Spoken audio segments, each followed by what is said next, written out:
Cast is now starting. All attendees are in listen-only mode. Good morning, everybody. My name is Jessica Dalzell, and I am from the Ohio EPA. We will be starting the webinar in a minute or so to give some more people time to log on.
Good morning, everybody, and welcome to Ohio EPA's 2023 Sustainability Conference. Thank you all for joining us this morning. My name is Jessica Dalzell, and I am with the Recycling and Sustainability Unit at Ohio EPA. I am moderating today's session, Ohio's Circular Economy, Achieving Waste Reduction Goals. Ohio EPA's 2023 Sustainability Conference has 3 more sessions today and 4 tomorrow, and there's still time to register for all of those. Registration information and a conference agenda are located on the Ohio EPA's conference webpage. And before we get started, I'd like to go over a few items to help you participate in today's session. On this slide, you can see an example screenshot of your attendee interface. You should see something that looks like this on your computer desktop on the right-hand side of your screen. If you're having sound issues or if the slides stop advancing, please try refreshing your browser. If that does not work, try logging off and logging back in. If you continue to have issues, please let us know in the questions pane, and one of our behind-the-scenes team members will try to assist you. Please feel free to submit questions to the presenters throughout today's presentation by clicking on the question mark icon and typing them into the questions pane. You may send your questions in at any time during the presentation, but our presenters will answer the questions during the Q&A portion at the end of today's presentation. If we don't answer your question during the Q&A, we will provide the questions to the presenters to follow up after today's session. You can click on the document icon on your attendee interface to view a PDF file of the PowerPoint slides used for today's presentation. And the session is being recorded, so you will receive a link to the recording and a follow-up email. All right, and with that, I would like to introduce our presenters. First up, we will hear from David Leff.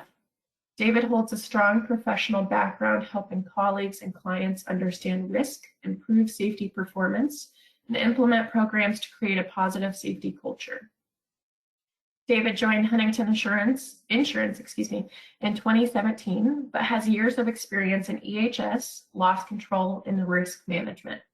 David is presenting today as Network Leader for Sustainable Ohio, through which he leads quarterly Ohio Byproduct Synergy Network meetings.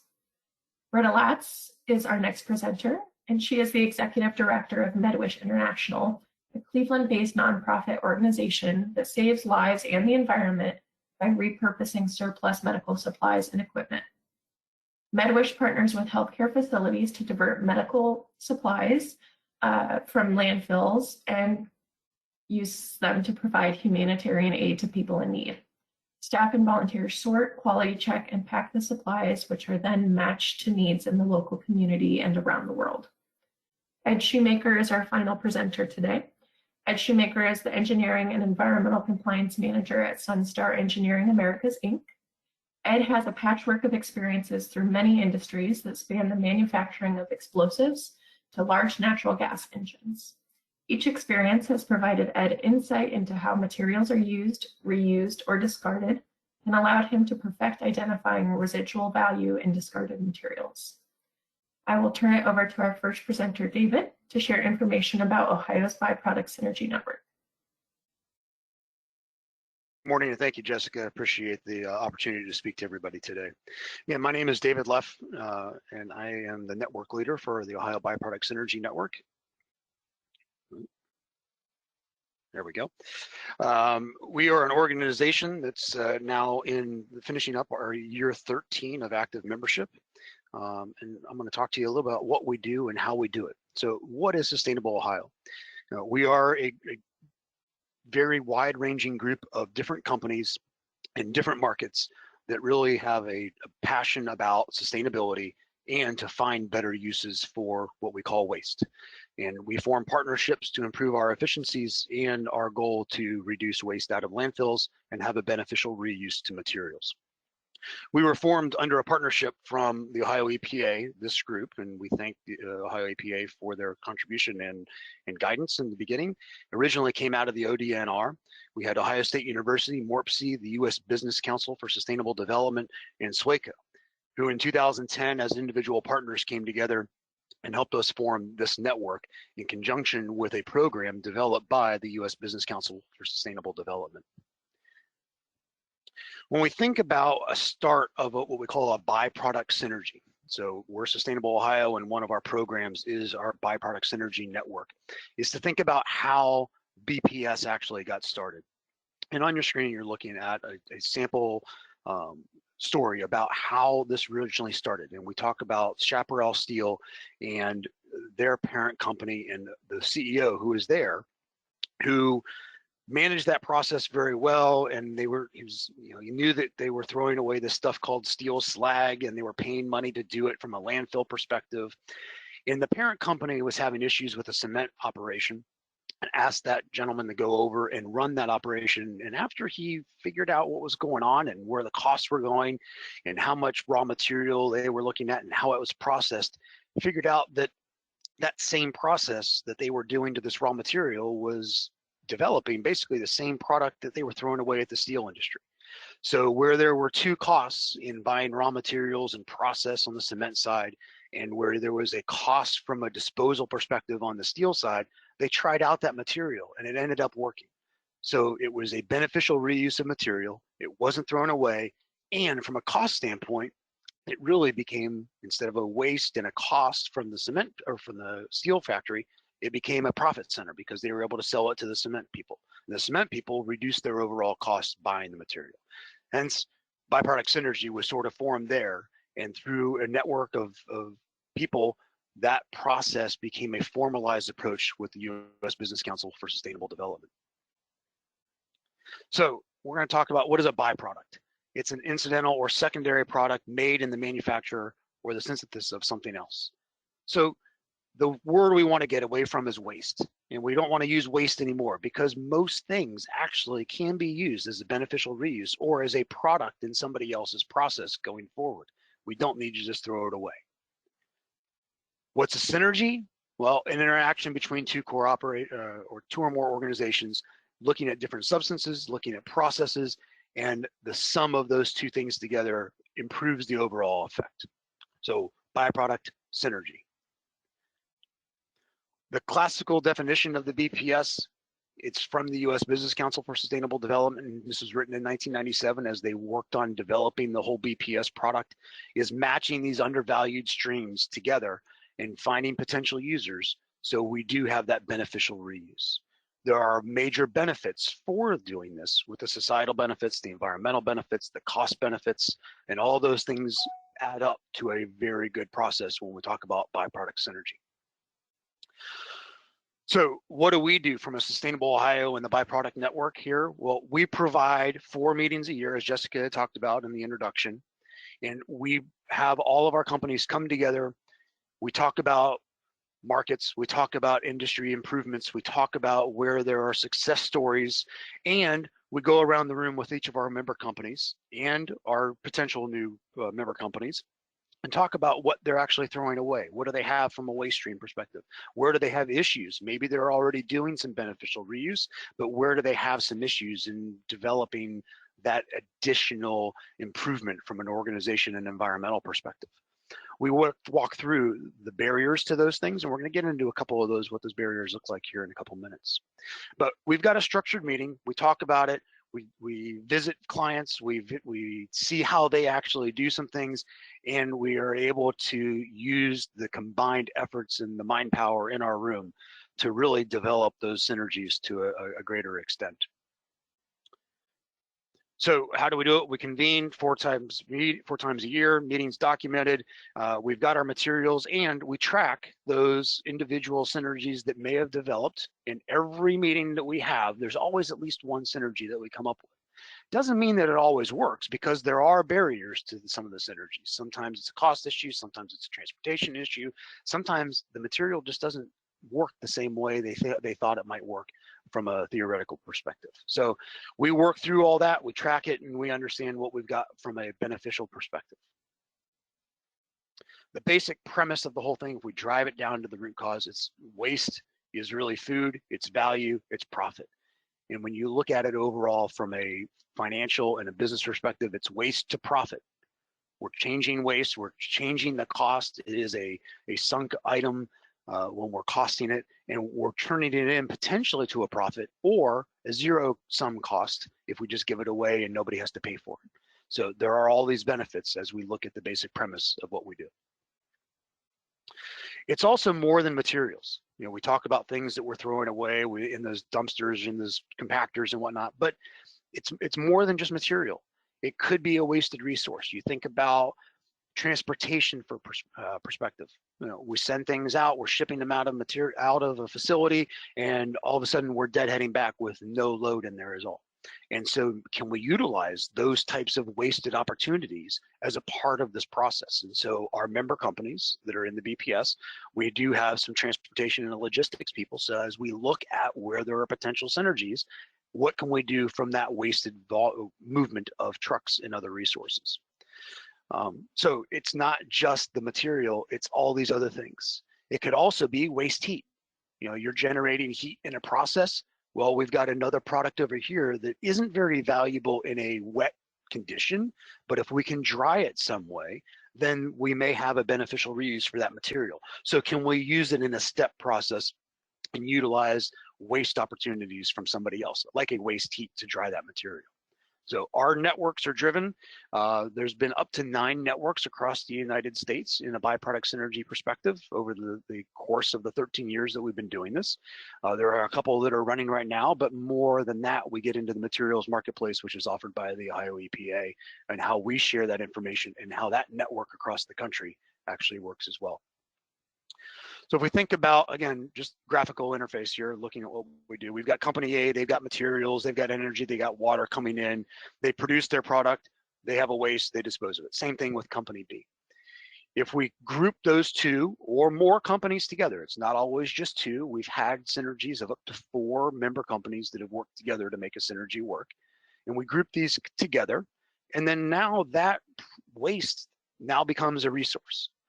It may have to go through some processing. It may be able to go straight to a company, but it's not going to disposal, but now it's used as that input for company B. Our barriers that we do have, we've got a lot of different barriers that we've got to overcome.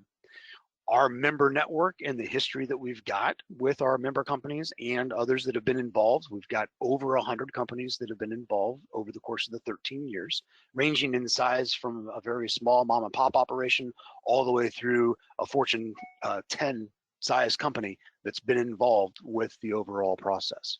But we look at time, we look at technical, we look at regulatory issues. That's why we have EPA involved with all of our meetings, because there are some hurdles that we can work through to make sure that we're meeting those regulations and we cover all the bases. Those economic pieces in today's day and age, with the way the costs have been, those are some barriers that we've got to get through. And we've got some tools to model what those synergies look like, where the costs can be improved, and how we get over those barriers to make a synergy actually work. Our point out for the Ohio Materials Marketplace, that's the best thing we've had so far in all of our tracking and all of our ability to look at how people are utilizing these potential wastes now to product type transitions. And so our plug for the Ohio Byproducts Energy and for the materials marketplace from the EPA. So thank you for that. And we appreciate using the system with all the member companies and how that has helped us manage these streams, now not waste streams, but byproduct streams going forward. The key to unlocking synergies were set up also with NDAs. So we have non-disclosure agreements for all the member companies and anybody who joins a meeting. So we don't have to worry about how that information is disseminated outside of our meeting. It is confidential, and we are very strict on what we do from a confidentiality perspective, because we do talk about costs, we do talk about business, we do talk about what those individual waste streams or what they could be from a process stream perspective are. And so we need to be very diligent in how we handle that non-disclosure. We do try to understand what we're looking at from a finance perspective. We've got our regulators involved, and that diversity of participants that I talked about earlier is key, because people in different industries have different thought processes on how things actually work. And so those synergies work much better when people have a wide range of views in how we get things accomplished. Some individual metrics, so those of you that are looking at environmental standards and how you would track certain information, or how from a sustainability perspective you would report out, especially if you're a public institution. You know, these are all things within the metrics piece that are affected by using a byproduct synergy and finding a beneficial reuse for those, what we used to call waste streams.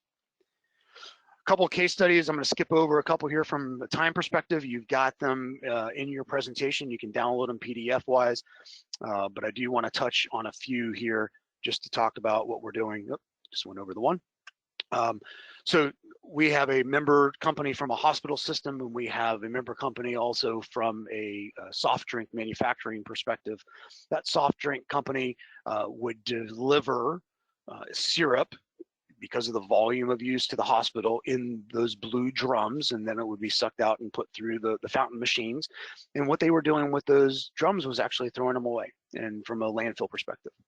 They found that their solvent that they were cleaning medical tools with was actually being thrown away also, and was sometimes going to a waste energy facility, and was sometimes being thrown away and not processed the right way.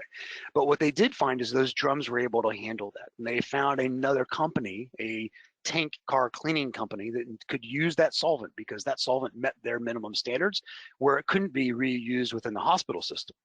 So they were then able to ship it out of those blue containers, instead of throwing them away, using them as a transport vessel.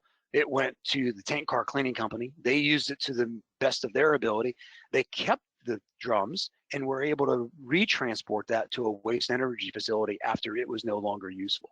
So took a lot of process steps out of it. It went away from a cost perspective. It was beneficial for everybody, and it was a very good synergy between a couple different member companies.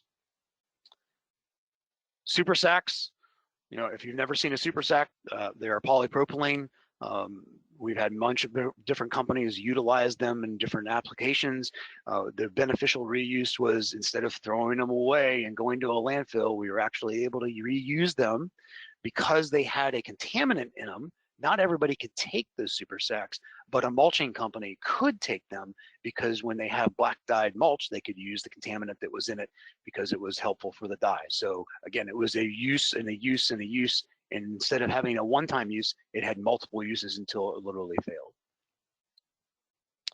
The last one I want to talk about, and I'm going to jump through a couple slides here, is the overall, so General Motors, and they actually have a, while they're not a member company of the Ohio Byproducts Energy Group, they are a member of the U.S. Business Council for Sustainable Development, and one of the other companies that had some beneficial reuse to start off with. They actually have a division of the company that is solely focused on beneficial reuse of materials. And they, in 2011, when they started this process, actually brought $1 billion to the bottom line back to the organization by finding beneficial reuses of things that they were throwing away. One of the base case studies that they had was looking at headliner material and the scraps that were coming off that headliner material for cars, and putting those in oil socks and being able to use those for oil booms and to suck up oil and be an absorbent out in in the world where there are spills. So there's a lot of different focuses from a byproduct synergy perspective that are out there. And we are here to help drive those synergies amongst member companies. Our next meeting is coming up here November the 9th. And there are some, there's emails and phone numbers on here for anybody to contact us. And with that, I will hand it back over to Jessica, and thank you for your time today. Thanks, David. Next, we're going to turn it over to Britta, who is going to provide information on how waste diversion is a core principle at MedWish.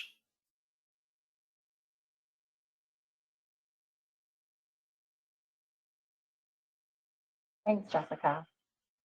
So as Jessica shared, my name is Britta Latz. I am the Executive Director of MedWish International, and I'm really excited to be able to share with you all today what MedWish does and also how we are involved in the Ohio materials marketplace. I could talk all day about MedWish, so I'm going to jump right on in. But Jessica is going to be sharing a link in the chat of just a story of how we got founded. It's a video that really kind of gives a good overview of MedWish and how we were started. But just to kind of describe it briefly, and I certainly would encourage everybody to make sure to watch that. MedWish was founded 30 years ago. We are a medical surplus recovery organization.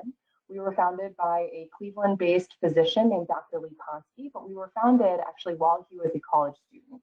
Dr. Ponsky had spent, in high school, he'd spent time working as a scrub nurse, and then in college went and served as a surgical intern in Nigeria. And while he was there, he really witnessed the scarcity of supplies that were available on the compound where he was working and was really inspired to do something about it. He describes how they were using fishing line as suture. They were reusing surgical gloves because they didn't have enough to have one per patient. So they were washing them and hanging them to dry. They were making their own gauze. And he has a really devastating story of a woman who passed away after a car accident because they were lacking the breathing tube connector to hook her up to a ventilator.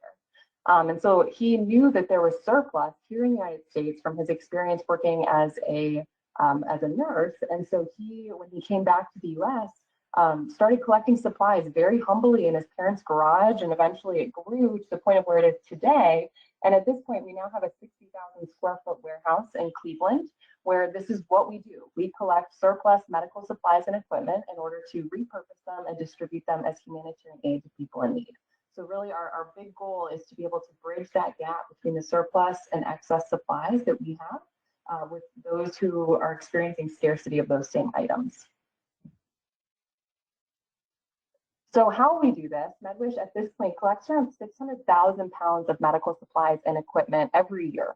We have a truck, we'll make pickups at any corporate location, but we are based in Cleveland, so it's mostly in the Akron, Canton, Cleveland area that we're making these pickups. And then we do have some donors who will ship to us from further away. I would love to invite all of you to come and tour our warehouse. Nothing makes me happier than being able to show people what we do firsthand, because it's always really eye-opening, I think, for people to see, just how much would be going into our local landfills or collecting dust somewhere. And so people are always asking, though, how or why are we getting these items? What's wrong with them? And really, there's no one clear-cut answer for everything, but I can boil it down that there's really three main sources of where we get our supplies from. The first would be from individuals like you or me. Maybe you sprained your ankle 10 years ago and you've got crutches in your closet and you don't want them or don't know what to do with them anymore. We'll happily take them. Maybe you had a loved one who was in hospice in your home and they've passed away and you're not sure what to do with the supplies that were used to care for that person anymore. Similarly, we'd love to talk to you. The second main source would be from manufacturers. We all know how important branding is nowadays. So maybe a manufacturer changes their logo. They don't want to sell anything that's branded with their old logo on it. Maybe they've overproduced and they're not going to be able to sell it all before it expires. Maybe they've come out with a new piece of equipment and it has more bells and whistles than their previous model.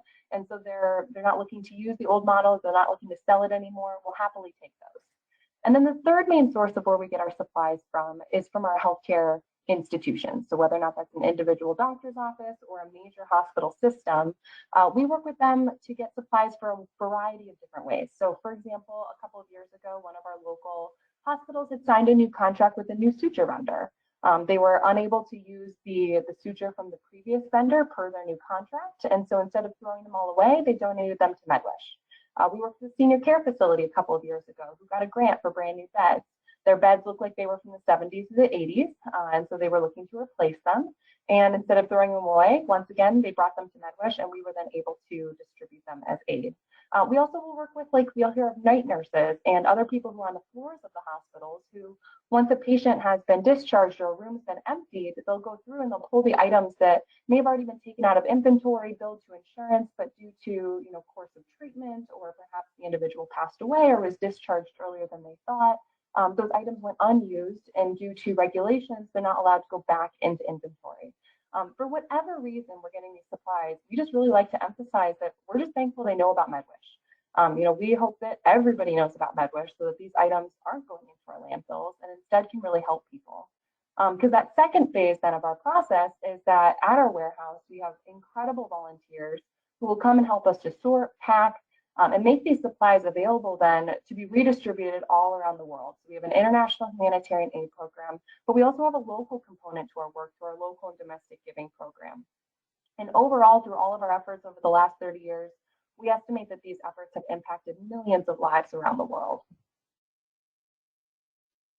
With regards to our volunteers, I would love if any of you are interested in volunteering to please contact me. We have over 2,000, almost 3,000 volunteers who supported MedWish last year.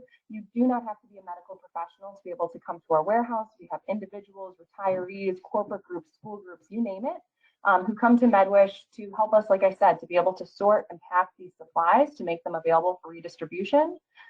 Last year alone, we had nearly 17,000 volunteer hours dedicated to or donated to our mission. MedWish also has a skill building program that's for individuals with special needs who come to MedWish with their agencies. And through this program, they're able to also help us to sort, count, pack, but it also allows them an opportunity to be able to work on vocational skills, occupational therapy, grow their independence or other skills growth, or just to be able to engage in community integration. So definitely a big win-win, and it's incredible all that these groups are able to do to support MedWish's mission, and we're also able to support them. Hey, Britta. Yes. Real quick before you continue, a couple people are having issues with your audio going in and out. I'm not sure if your microphone is moving, maybe on a headset, but just a heads up as you continue on. It is not, but I'm going to move where my computer is. So just keep me posted if that helps. Okay, so far so good. I will pop in again if it sounds like it's going to go in and out again. Okay, perfect. Thank you. Thank you. So on an international front, MedWish has shipped to 116 countries around the world. That includes the United States, so 115 outside of us. Since 1993, we work with all different types of recipient groups. For example, right now, MedWish is preparing, our staff is preparing a container that's going to Ukraine. So it's a 40-foot container full of supplies. It includes a wide variety of items.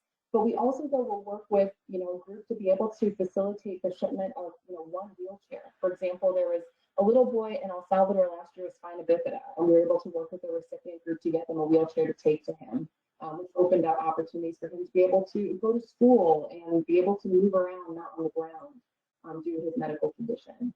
And so we work with all of our recipients to be able to identify what their specific needs are, because some of our recipients are building an entire hospital.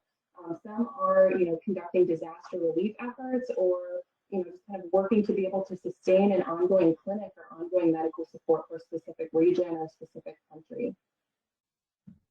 Hey, Britta, I actually think it was better before. If you can maybe move it one more time. I'm sorry about that. Okay. Any better? All right, I think that might be better. Maybe give it one more test before I hop off of audio again. I can try calling in if that helps as well. This might sound okay. Go ahead and do another slide or two, and then I'll pop in again if needed. Okay.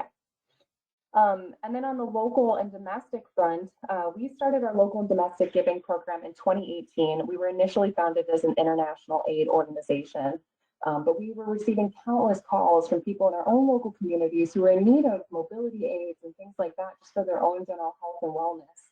And so our organization felt really compelled to do our due diligence to look into how we might be able to support the local community through these efforts. And so we launched in 2018 a pilot program. By 2019, it had become a solidified part of our operations. I don't think I need to remind anybody of what happened in 2020. But when the pandemic hit, we very quickly became a lead distributor in PPE and respiratory supplies and other items that were desperately needed by frontline workers. And And so at this point, our local and domestic giving program has grown extensively. We work with nonprofits and social service agencies. For the most part, most of them are in Northeast Ohio, but also throughout the United States, to be able to support free clinics with blood pressure cuffs, Band-Aids, different items that they need for their operations. But we also work with social workers because maybe somebody's in need of a shower chair or adult diapers, and unfortunately their health insurance doesn't cover it or they're uninsured. So to be able to make sure that those folks can get the supplies that they need.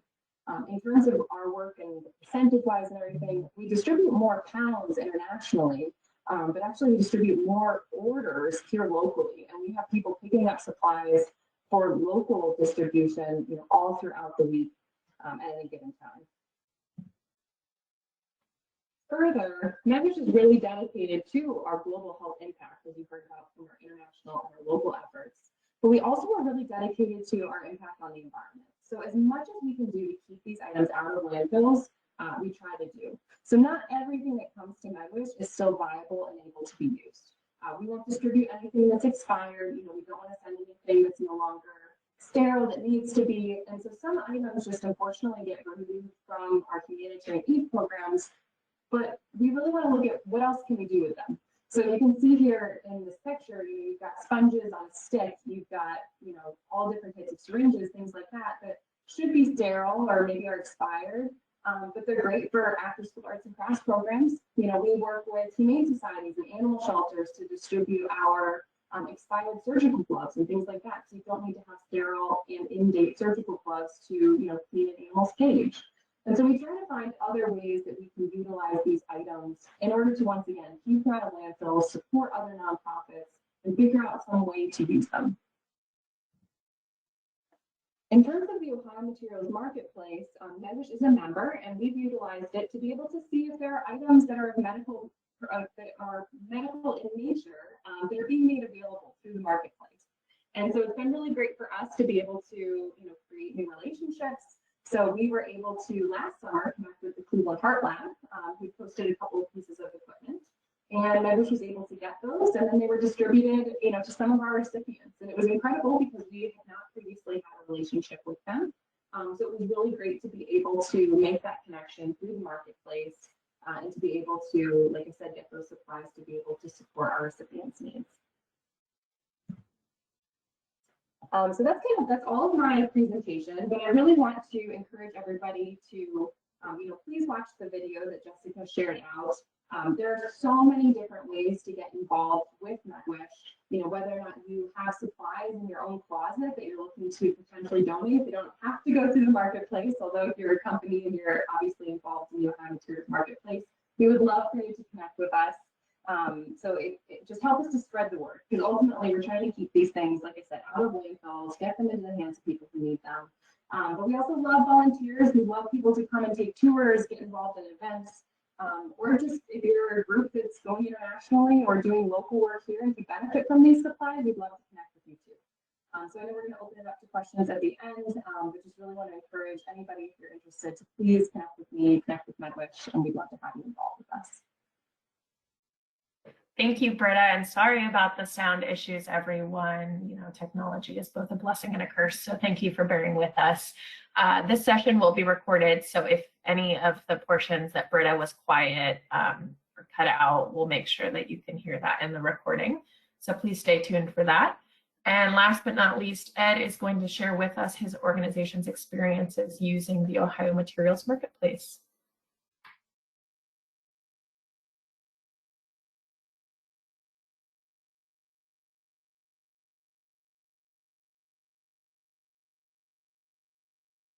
All right, so I work for Sunstar. What we do is we make automotive adhesives and sealants.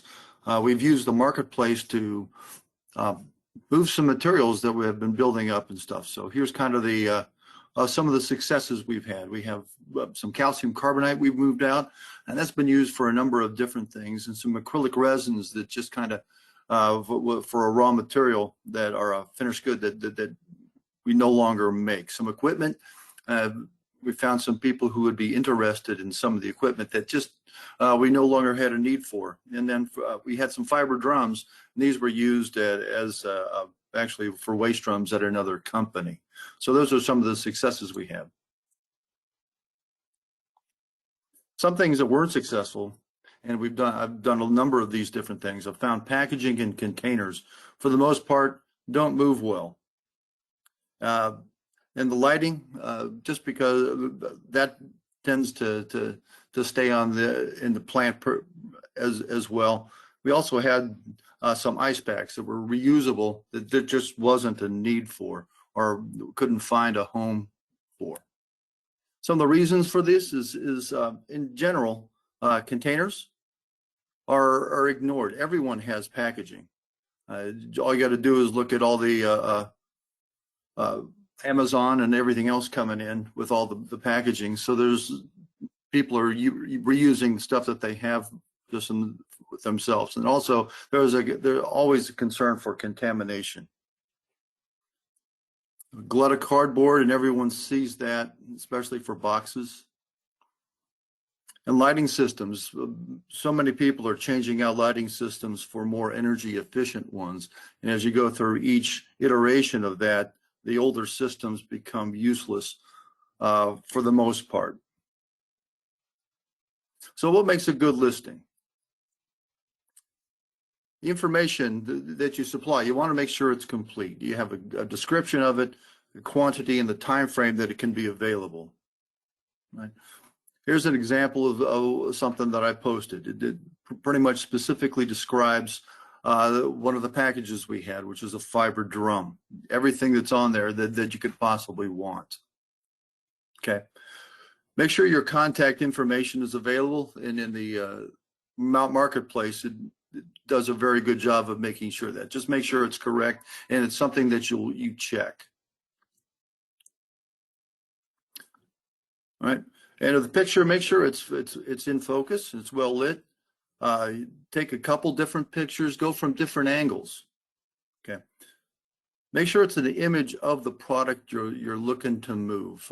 Using stock images tends to not accurately represent what you're doing.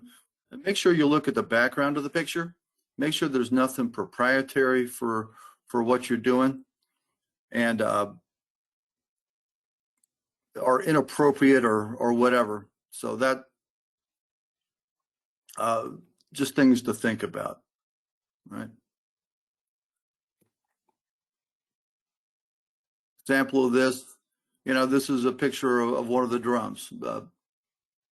Really can't tell much from it. Okay.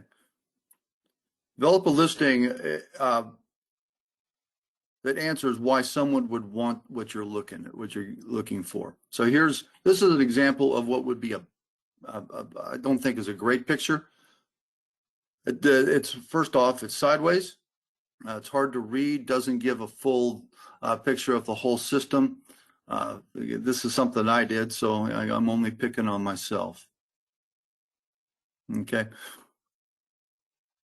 There's many times you got to look at is this a one-time disposal, or is this going to be continuous? For someone who is in purchasing, they're looking for a continuous supply chain. They want to be able to repeat and repeat. So that's on the purchasing side. If you're looking for something, having that constant supply is always a bonus. When the one time you're going to get more like bargain shopping, people are looking for getting as much product for as little cost as possible. And typically there are commodity marketplaces or commodities in the marketplace. Right? Some success points. People expect the marketplace is going to be similar to every other internet purchasing site. What you want to do is when people contact you, get back with them quickly and provide information that they're looking for and the questions that they may have. Answer the questions. People are looking for bargains. That's not something against anybody else, or they're not trying to undercut what you're selling. But understand that this is a buyer's market. Most of the savings are going to come from you're not having to dispose of something. But then the situation has to be both beneficial to both parties to be successful. And if a shopper just stops corresponding, this ain't personal. And the easier that you can make the transaction happen, the more likely it'll move. So here's some of the takeaways that I have from this. The marketplace, there are successes.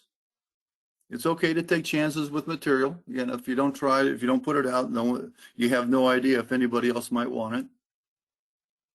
Market every material in a way that you'd want to see it marketed to you, and provide prompt customer service. Thanks for your time. And if you have any questions, I'm going to throw it back to Jessica. Thanks, Ed. Yeah, we had a question just come in that I was working on answering, so I'll just answer it out loud before I give you all some questions for each of our presenters. We had a question come in about the Ohio Materials Marketplace, so I'll just provide a little bit more information on what that platform is and what it can do for you and your organization. So the Ohio Materials Marketplace is a free online platform that the Ohio EPA provides to Ohio businesses, nonprofits, organizations, trade groups, etc., to log on, create an account, and to post materials that they are looking to either get rid of or to source. And so that could be surplus materials, waste products, byproducts, etc. And then our group, the Recycling and Sustainability Unit, we are non-regulatory, and we are who supervises that site. So we take a look at it. We are trying to connect different members with other groups to find outlets for some of their materials. So for example, recently we had a shipping company that had wood crates that were regularly available. And so I worked with some local nonprofit community gardens in the area, and we connected those two groups, and they ended up creating raised garden beds at local schools with those storage crates. So we do monitor the site. We try to connect people. As David mentioned, we also are regularly working on the marketplace in the byproduct meetings. So we'll bring up current listings that are available on the site to try to get more attention at those meetings. We also send out monthly newsletters and social media posts. So just, again, trying to get attention on those posts, bring attention to your listings. All of the information on the marketplace is confidential and not visible to our regulatory staff. So you never have to worry about us making sure that you're transporting anything properly or anything like that. But our group in the Recycling and Sustainability Unit does like to pair people up when we know of connections that can be made. So thank you for that question. Thank you for letting me add a little more detail on the marketplace. I will start with David. We had a couple organizations that expressed interest in attending the next BPS meeting.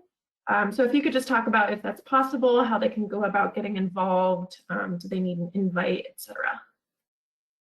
Yeah, great. Thank you. So yeah, we'd love to have as many people out as possible. We love having new member companies and prospects because there's always, again, a synergy that's created. At the back on the last page or last slide of my presentation are two contact emails, one for myself and one for Megan Moses, my partner on the program. And please send us an email and we will send you out the invite. We're finalizing the agenda and the invite right now. Probably will go out by Friday, and you'll be able to register and have that meeting. We're having that meeting in Upper Arlington, so Columbus area, at one of our member companies who just did a remodel of their facility using PACE money for energy efficiency improvements in buildings. And so we'll be able to see the fruits of their labor there and talk about some other successes that have come up. And we'd love to have you out. So send us an email and we'll get you set up. Thanks, David. One of my favorite parts about the BPS meetings are they always take place in a great location, and usually a location that's doing some really great sustainability work. So for example, you might get a tour to view some of the great sustainability initiatives that other organizations are doing outside of byproduct synergies as well. So next up, we have a question that's likely going to be for Britta or Ed. Have either of your organizations received funding to alleviate the cost of participating in the circular economy?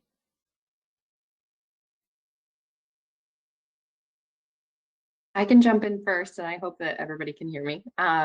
We have not received specific funding for our involvement in the EPA circular or the Ohio Materials Marketplace. However, we are a nonprofit, and so we are a charitable organization. So really all of the work that we do is funded thanks to incredible donors and supporters and foundations overall. So if anyone is interested in supporting any of our involvement or environmental efforts, also would love to connect with you. Yeah, Sunstar has not received any funding as well. I don't know that we've actually looked for it, but this is more of a business side and looking at how you can reduce cost and reduce waste. Sure. Thank you to you both. We do know that one of the biggest challenges with participating in the circular economy is the cost that is potentially involved, whether that be transportation, logistics, or storing the materials. So we definitely understand that it's not always possible for someone to hold on to a material or make it into a reuse opportunity. But at the end of the presentation, I will mention a grant opportunity that might help some organizations on the session today fund part of their circular economy initiatives. Next up, we had a question about what are some of the biggest challenges or hurdles that you have run into in terms of finding reuse opportunities? So any of you can feel free to hop in and answer that, or all of you if you'd like.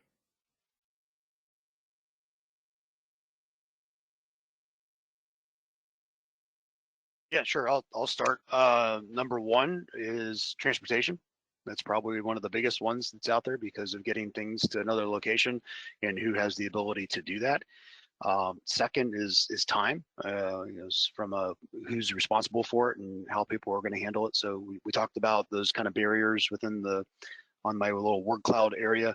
But there are always things that can help overcome those. And the marketplace that we've talked about a couple times now is one of those things to help get over that barrier, because people are out there looking at the different products that are available and how they can help out.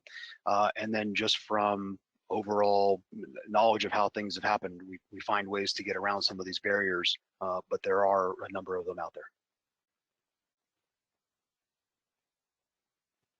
I can echo that about transportation. The second part we find is just being able to store materials for the period of time that maybe someone will make a decision on. And it's just having the space available so you can hold on to it until someone expresses an interest or if you find someone that has an interest. And on the MedWish front, I can share, we are entirely donation based. Our entire inventory is based on, a circular economy and with donations coming from a wide variety of sources. So for us, we are constantly trying to get the word out there about what we do and also educating on what we do and don't take. So for example, we're not looking for items that are already expired. We only distribute items that are still in date. So making sure that we're clear about those types of guidelines that we have, but also really trying to spread the word about what we do and being able to procure and secure, kind of what we consider our hot items from our hot items list, because some of our recipients, most of our recipients who are shipping bigger containers and things like that are looking for equipment and things that don't often or as frequently come to us. So it's kind of a twofold in terms of challenges. It's both the education piece, spreading the word, and getting those specific items that we really need to be able to fulfill our recipients' wishes. Thanks, Britta. And I'm going to tag team the end of your answer there. So a question came in about the possibility of utilizing prescription bottles as a reuse opportunity for MedWish. So maybe if you could touch on that, but then also just kind of highlighting some of those high need items that you mentioned. Yeah, absolutely. So with regards to prescription bottles, we can take them, but we do need the labels to be removed and for them to be clean. MedWish does not take any form of medication, so prescription or over the counter. So please don't bring those to MedWish. We only distribute, the supplies that you would find in a medical facility. So anything from the Band-Aids to the hospital beds. In terms of kind of the hot ticket items that we need, or the items that we're most looking after, it really varies between our local giving program and our international program.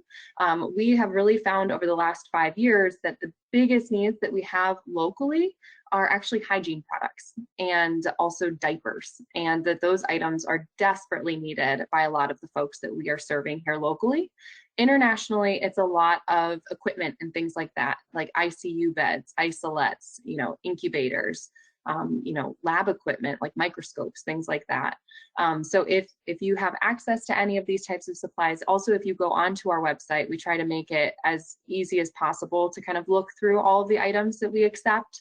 But if you have any questions, our staff are always happy to answer your questions and go through what our different rules and regulations are. Thank you, Britta. This one is for you, David. We had a couple people interested in what your most surprising reuse case has been within Ohio BPS. Oh, the most surprising one. There are a couple different industries that always surprise me as to, oh yeah, we'll try that and it actually works. And that's mulching companies doing some compost and or mulching, and brick manufacturers. It's amazing how much the brick manufacturers actually will try from a filler perspective and a colorant or potential product enhancement that they would actually try. And we've had a couple that have tried some very interesting items, and some have worked and some haven't worked. And sometimes it's just overall scale. They end up needing 80 tons of the stuff, and we might only have 20 of it, so they can't use it. But it's looking at how do you store it, how do you aggregate it, how do you get that information together. But those have been the biggest ones. Just their ability to try a variety of options and their willingness to try those things. Great, thank you. And I think something that we both can agree on in terms of BPS meetings, there's always people that have really great innovative ideas at the meetings that are there to help you come up with new solutions and ideas. Maybe you didn't think that something could be reused for something, and then somebody mentions it and you're like, oh, actually, that's a really great idea. So I never leave those meetings without being surprised at least several times. Right, exactly. And you've heard me say it many times, is we're in those meetings and we've had member companies be there for years. And we always talk about what are those streams that you're throwing away. And we've had companies that have been in the room for years, and all of a sudden somebody else mentions something and like, oh yeah, I've got that too. And it immediately becomes a synergy. Whereas a couple years ago, if you would have just talked about that, because it wasn't front of mind, it wasn't something that they were really worried about, but now it jogged somebody's memory. Oh, we could make that a synergy, and that becomes their best synergy, and we could have started it 2 years ago. You always find out something new in those meetings as well. Exactly. Yeah, they're some of my favorite meetings to attend. Great. This one is for Ed. A question about a reuse opportunity that you're currently looking to find an outlet for. So is there anything that you can share with us that you might be looking to find a new outlet for? Well, we always, for us, it's any off specification of raw material that we have in our process. So sometimes it might be there's specific calcium carbonate or calcium oxide, but those typically tend to be one-time only kind of things. Anywhere from a pallet to a truckload of stuff is kind of where we're going. So we look for, those are the primary ones we look at. The continuous side, just because we're a manufacturer, we're going to be, packaging material is always a consistent. So that's kind of what we look at on a daily basis, and kind of what comes up. Everything else is kind of like hey, surprise, something didn't work, and then we got to scramble to figure out what we're going to do with it. Great. And just real quick, any one of you can feel free to answer this, but maybe David or Ed would be best. Do you find that it's easiest to come up with synergies when it's going to be an item that you're regularly producing, that you can have a consistent synergy, or do you seem to have successes with those one-off items? I'll go first there. It's the regular produced items are always easier because there's a known quantity to an extent, and that synergy, especially if you're feeding somebody else that as a new input, that's critical to have a regular supply. And we really see that from a plastics reuse perspective. Instead of just normal recycling methods, there are those others that are taking those materials and using a pyrolysis process to put it back into fuels. But it's critical on the type of plastic, the quantity of the plastic, and that consistency in order to produce that product on the back end. That's probably the easiest example, looking at a continuous product. There are the one-offs that can be used. We've had some one-off plastic recycling with some drainage companies and being able to utilize it in their process just because it was a large quantity and they could use it, but it's always better on a steady stream. Yeah, I could agree with that. It's once you start a process and you change your process to accept this material, it's difficult to switch back and forth. But we have had good success on moving a large quantity of an acrylic powder that had gone when we changed our finished good. But for the most part, the continuous are much easier. Perfect. Thank you all so much. We are running out of time, so I will go ahead and end our question portion. If you still have any questions for our presenters, feel free to keep putting them in the questions pane. You're also more than welcome to reach out to any of us after the presentation today, and we are happy to get you into contact with whomever you might need to answer your question. Next up, we will just feature a couple marketing slides for the Recycling and Sustainability Unit here at Ohio EPA.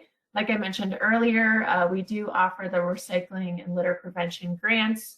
So this is Ohio EPA's yearly recycling grant program, and it supports communities, nonprofits, businesses, and schools to initiate or expand recycling programs, encourage sustainable practices, stimulate economic growth, and support litter prevention efforts.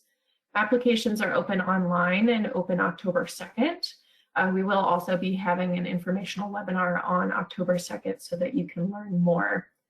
Please visit recycleohio.gov for more information on that grant program.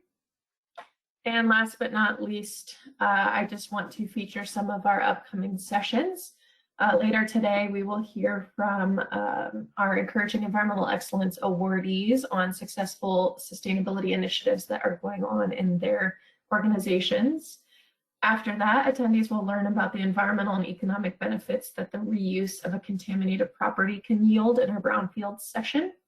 In today's last session, we'll hear from industry experts about factors that drive people's confidence in recycling, considerations the industry takes into account to positively influence participation in recycling programs, and how end-use markets affect the recycling stream in Ohio. So thank you all again for joining us today. Our agenda for the whole conference can be found at this link here. And once you leave today, we will send you a survey. We do value your feedback and would greatly appreciate it if you could fill it out.